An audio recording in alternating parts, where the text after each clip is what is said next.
des banderoles pour soutenir leur champion. Dans la salle des fêtes du village, ils sont tous là. Parents, amis ou membres du ski club, venus encourager Quentin Fillon-Maillet, l'enfant du pays. T-shirt et maquillage tricolore sont de sortie. Ici, chacun veut croire à un exploit.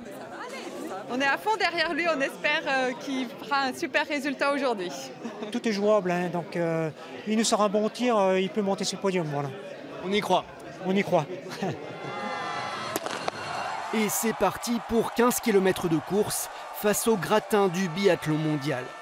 La salle soutient son héros, mais rapidement les erreurs de tir se multiplient quand un Fillon-Maillet disparaît des écrans. C'est vraiment le tir qui pêche, c'est dommage, quoi. On y croit encore là?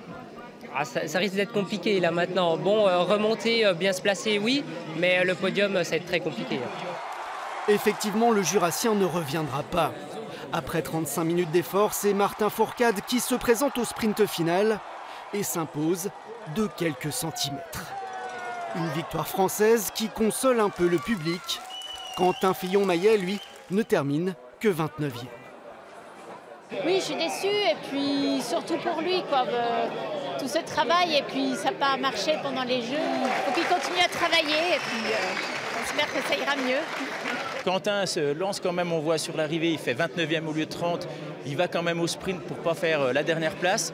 Ça prouve que c'est un champion et qu'il a quand même des ressources.